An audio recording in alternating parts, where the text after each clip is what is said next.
se é no Acre, mas não tenho certeza. E se divide em setores, né?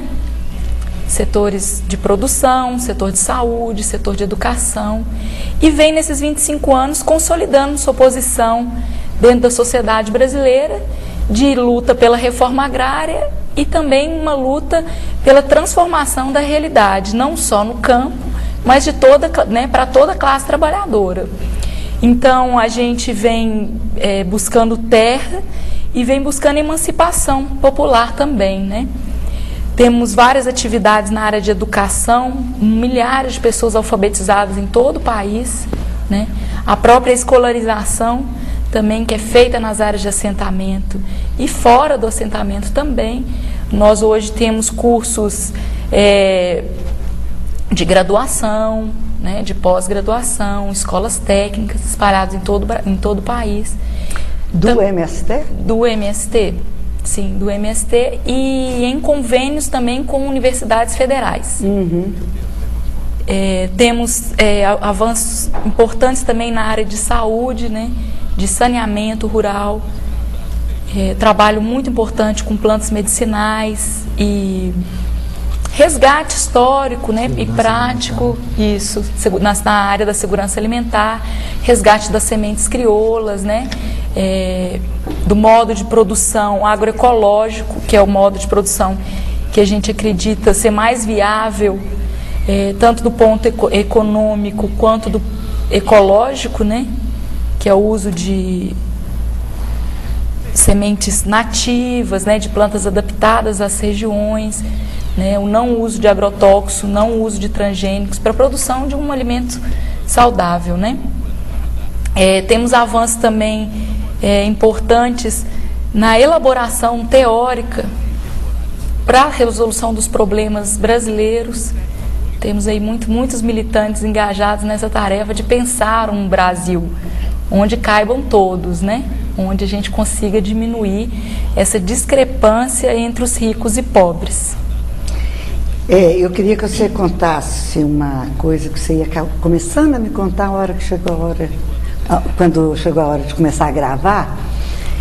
Você faz pós-graduação de veterinária, né?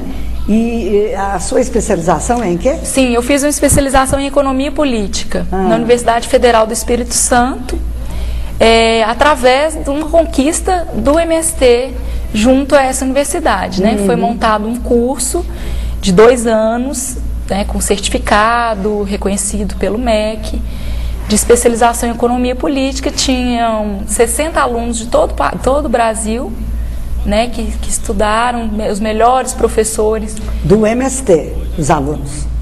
Não, todos. Nem todos. Tinham alunos do MST, tínhamos companheiros das Brigadas Populares, tínhamos companheiros da Marcha Mundial de Mulheres, do Movimento de Atingidos por Barragem, também do Movimento de Luta por Moradia, do Tocantins. Que eu me lembre, eram essas principais organizações presentes. Renato, a outra coisa que eu queria te perguntar é isso. O MST hoje tem uma relação internacional muito importante. Fala um pouquinho sobre ela para nós. Sim, o MST congrega, junto com organizações camponesas do mundo todo, a Via Campesina, né?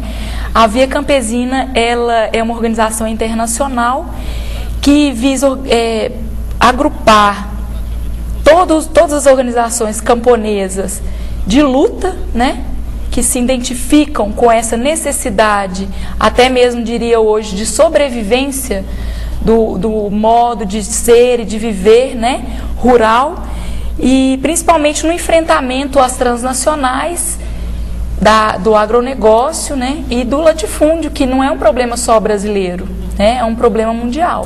Pois é, além dessa integração dos movimentos, me parece também há um grande respeito, apoio por outros setores internacionais que não são os que trabalham no campo. Ah, sim. Né? Seriam apoios Sim. internacionais que o MST tem. Isso. Sim, nós temos apoiadores também na América Latina, não só apoiadores, mas parceiros políticos, né?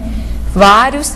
e na Europa, né, sobretudo na Europa, porque nesses países o problema da reforma agrária já foi resolvido, em muitos deles, né, nos países europeus. Então eles enxergam que aqui no Brasil a urgência dessa solução é muito premente, né? A gente precisa mesmo que seja feito de forma real, concreta, que atinja as melhores terras, né, as maiores áreas, e a gente tem sim muito apoio internacional. Uhum. Pois é, vamos conversar um pouquinho sobre essa questão jurídica que envolve tudo isso, né? Muita gente faz questão de falar porque invadiram, e muita gente faz questão de falar, não, ocuparam, né? Vamos começar essa questão jurídica aí, talvez por aquele velho contraponto entre legalidade e legitimidade, né? Exatamente. Talvez seja um caminho bom para a gente discutir isso.